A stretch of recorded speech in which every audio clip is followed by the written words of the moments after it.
అందరికీ నమస్కారం అండి. Welcome to our channel. Pension తీసుకోకుండా బ్యాంక్ అకౌంట్లోనే ఉంచితే ఏమవుతుంది? కొత్త రూల్స్ అయితే ప్రతి ఒక్కరూ తెలుసుకోండి. సో ఈ వీడియోలో వీటి గురించి పూర్తి వివరాలు అయితే తెలుసుకుందాం. గవర్నమెంట్ ఎంప్లాయీస్ మరియు పెన్షనర్స్ న్యూస్లో భాగంగా యాక్చువల్గా రిటైర్మెంట్ తర్వాత దేశంలో లక్షలాది మందికి ఈ ఆర్థిక సహాయం అయితే అందుతుంది. కానీ కొంతమంది పెన్షనర్లు బ్యాంకుల్లో జమ చేసిన పెన్షన్ మొత్తాన్ని ఉపసంహరించుకోరు, అంటే విత్డ్రా చేసుకోరు. వారి డబ్బు బ్యాంకు ఖాతాలోనే ఉంటుంది. కాబట్టి ప్రభుత్వం ఈ మొత్తాన్ని తిరిగి తీసుకుంటుందా అనే ప్రశ్న చాలామంది మనసులో మొదలవుతుంది. దీని వెనుక ఉన్న నిజం ఏమిటి? రూల్స్ ఏం చెప్తున్నాయి? సాధారణంగా ప్రభుత్వం మీ ఖాతాలో జమ చేసిన పెన్షన్ మొత్తాన్ని నేరుగా ఉపసంహరించుకోదు. కానీ కొన్ని ప్రత్యేక సిచ్యువేషన్స్, పథకాల్లో ఈ నియమం వర్తించవచ్చు. ఈ నియమాలు పెన్షన్ను ప్రభావితం చేయవచ్చు.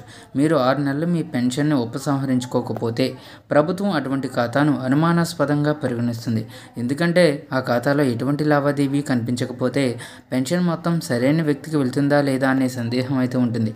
అందువల్ల ఏదైనా కాగితపు ప్రక్రియ ద్వారా వెళ్లే బదులు పెన్షనర్ల ఖాతాలో లావాదేవీలు చేసి జీవిత ధృవీకరణ పత్రాన్ని సమర్పించాలని సూచించారు.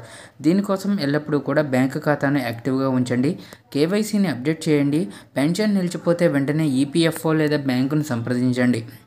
ఇక పెన్షన్ ఖాతా నుండి ఎక్కువ కాలం లావాదేవీ జరగకపోతే, దాని నుండి ఎటువంటి మొత్తాన్ని విత్డ్రా చేసుకోకపోతే ప్రభుత్వం ఆ వ్యక్తిని చనిపోయినట్లు భావించి పెన్షన్ మొత్తాన్ని కూడా ఆపేస్తుంది.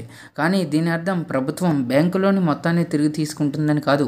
బ్యాంకులోని మొత్తం సురక్షితంగా ఉంటుంది, కానీ కొన్ని పత్రాలను పూర్తి చేయాలి. ఆ తర్వాత పెన్షన్ పొందడానికి మార్గం స్పష్టంగా ఉంది. ఇక లైఫ్ సర్టిఫికేట్ సమర్పించకపోవడం లేదా బ్యాంకు ఖాతా యాక్టివ్గా లేకపోవడం వల్ల పెన్షన్ అయితే నిలిపివేస్తారు.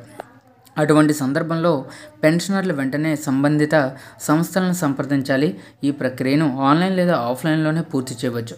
రూల్స్ ఏం చెబుతున్నాయంటే, పెన్షన్ని తిరిగి పొందడానికి పెన్షనర్లు బ్యాంకు లేదా పెన్షన్ కార్యాలయానికి వెళ్ళి వారి జీవిత రుజువును సమర్పించాలి.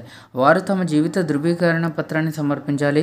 పెన్షన్ ఖాతాలో మొత్తాన్ని ఇంతకాలం ఎందుకు ఉపసంహరించుకోలేదో వివరిస్తూ వారు లిఖితపూర్వకంగా దరఖాస్తు చేసుకోవాలి. దాని వెనుక ఉన్న కారణం, ఖాతా ఎందుకు నిష్క్రియంగా మారిందో, పెన్షన్ తిరిగి ప్రారంభించమని అభ్యర్థించాలి. పత్రాలను ధృవీకరించి సరైన విధానాలను పూర్తి చేసిన తర్వాత పెన్షన్ను తిరిగి ప్రారంభిస్తారు.